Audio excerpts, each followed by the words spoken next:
Before you switch from Safari to any other browser on iPhone, you need to know the surprise. Not every browser on iPhone is as different as you might think.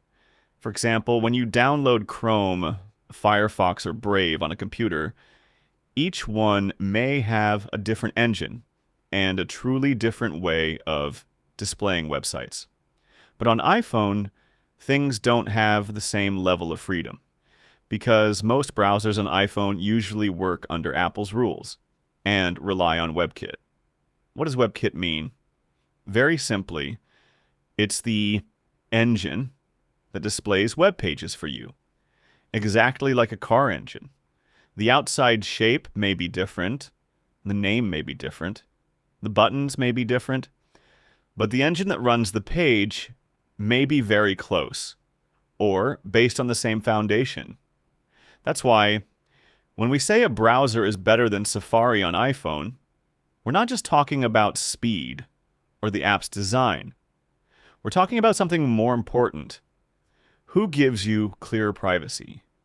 Who blocks tracking in an easier way? Who lets you control cookies, ads, and data without complication? And here, my first choice, if you're not going to use Safari, is Brave.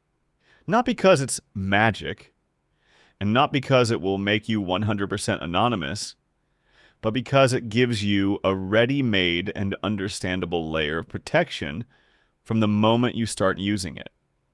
So why is Brave my first choice? Because Brave solves the problem most people don't notice. You don't just need a browser that opens websites. You need a browser that reduces what happens behind the screen. When you open a website, it's not always just a page you read. Sometimes there are ads, analytics tools, tracking files, and attempts to know where you came from, what you clicked on, and what you're interested in. And this is where Brave makes a difference.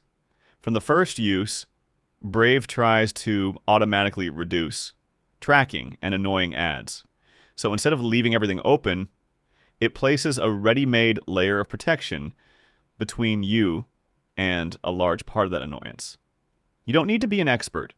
You don't need to install extensions. And you don't need to spend an hour changing settings. The whole idea is that Brave is made for the user who wants to browse calmly and with higher privacy, without complication. Does that mean you've become completely hidden? Of course not.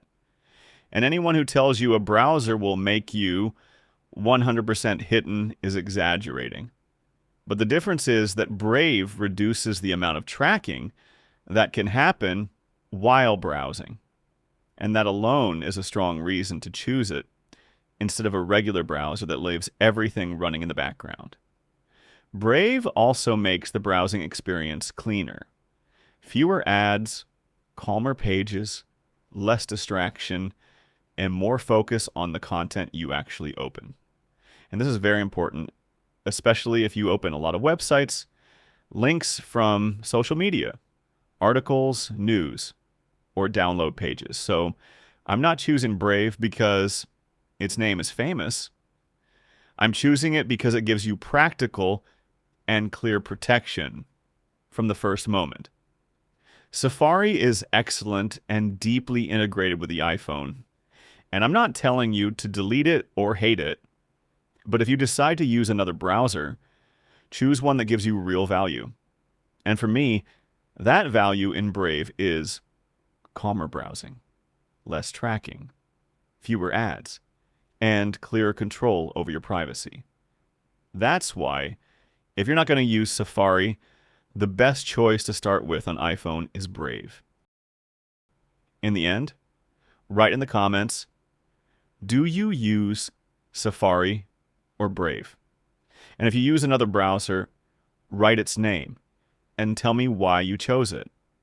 And if this video helped you, hit like and subscribe to the channel, because in the next video, I'll explain very important Brave settings that you may have left turned on without knowing.